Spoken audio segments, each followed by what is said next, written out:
ओडिया रे एक खूब लोकप्रिय कथा अच्छी 12 मासरे 13 पर्व। एठी 12 मासरे 13 पर्व सबू लगे नुआ नुआ। धान बिलरे सुना फसल पवन भी मन छुआ। चितौ चकुली आरिसा पिठा गछरे चढ़ई गाय कविता।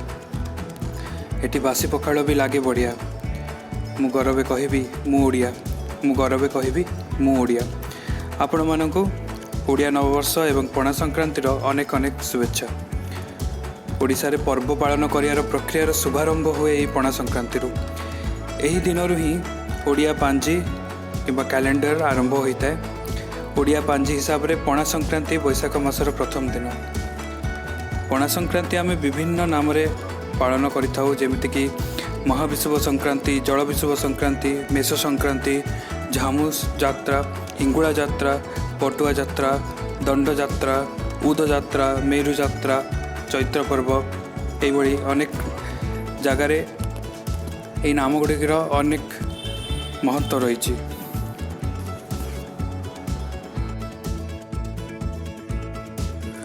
भीष्म पुराण रे यह संक्रांतिर नाम जल संक्रांति नाम उल्लेख कर पुराण रे उल्लेख अच्छी जे महाभारत युद्ध समय भीष्म पितामह सरसज्या 18 दिन बहुत कष्ट एवं जंत्रणा थे। से अपेक्षा करते सूर्यंकर उत्तरायण गति को, कारण भीष्म पितामह को इच्छा शक्ति मृत्युर वरदान मिलता। जो दिन सूर्यंकर उत्तरायण गति आरंभ है से समय भीष्म पितामह बहुत तृषा अनुभव करते। हेले रणभूमि रे जलर कौन संधान नथिला। से समय अर्जुन निजर सबुठार शक्तिशाली सर भूमि उपर क्षेपण करते एवं भूमिर गर्भभागरू जल आविष्कार होता। भीष्म पितामह तृषा मेटिला एवं खुशी होई पांडवों को आशीर्वाद देते जे यही दिन जदि कौन भी तृषार्थ व्यक्ति को जलदान करा जाए ताहले से लोकर सबु पाप एवं ता पूर्वपुरुषंकर पाप मध्य धोई होइजिवो। तेणुकरी यही संक्रांतिर नाम जल किंबा पणा संक्रांति नाम नामित। पणा संक्रांति को महाविषुव संक्रांति रूप पालन करा जाए। यही दिन सूर्य मेष राशि में प्रवेश करे एवं सूर्य विषुव रेखा उपर अवस्थान करता है। से जोगु राति दिनर समय सीमा समान रही है। विषुव संक्रांति पर ठारू दिन बड़ एवं राति छोट होता है। यही संक्रांति पर सूर्य दक्षिण दिख को गति करिଥାଏ। आम देश विषुव रेखार दक्षिण रे अवस्थित, तेणु यही दिन को आम नूतन वर्ष रूप में पालन करूँ। तेणु यही संक्रांति को महाविषुव संक्रांति मध्य कहुए।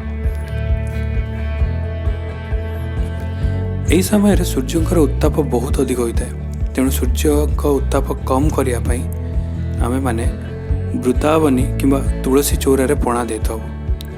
हिंदू घर मानक तुलसी चौरा मूल एक बाड़ी पोती से एक माटीर ठेकी टंगा जाए एवं ठेकी पछपटे छोट कणा करा जाए। से कणा एक कुटा दि जाए।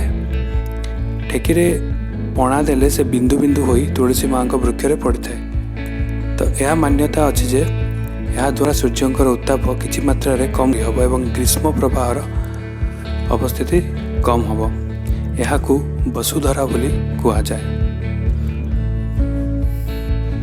यही समय रे दंड यात्रार खूब महत्व रही।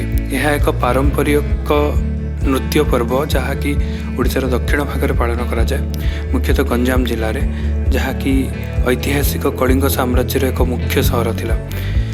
यह एक खूब पुराना पर्व जहाँकि 13, 18 किंबा 21 दिन पर्यंत पालन करा जाए एवं यही समय रे देवी काली एवं शिवं को प्रार्थना करा जाए।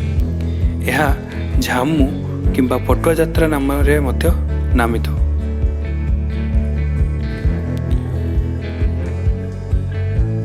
मेरु जात्रा मध्य यही समय रे पालन करा जाय था। यह मध्य दक्षिण ओडिशा रे मुख्यतः पालन करा जाए। मेरु जात्रा 21 दिन दंड यात्रार अंतिम दिवस भाव में पालन करा जाए। यही यात्रा रे गोटे महिमापूर्ण प्रथा पालन करा जाए, जो दंड नाटर मुखिया जहाँ पाट भक्त कह जाए तांको ओलटा टंगा जाए एवं ओलटा टंगा जाए तांको झुला जाए जे पर्यंत 3 ठोपा रक्त तले जलुवा पवित्र निआरे न पड़ी। आउ किछि जगार भक्त माने निजको लुहा रड किंबा चाबुक मारी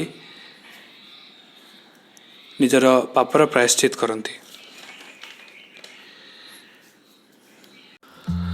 ओडिया परंपरा रे पणा संक्रांति को हनुमान को जयंती हिसाब से पालन करा जाए एवं एई दिन हनुमान संगे संगे शिव सूर्य मंदिर रे मध्य पूजा अर्चना करा जाए। एही दिन रे देवी पीठ गुड़िक खूब भीड़ परिलक्षित हुए, जेमिति कि ब्रह्मपुर तारातारिणी मंदिर, कटक चंडी मंदिर, बिरजा मंदिर, समलेश्वरी मंदिर, सारला मंदिर,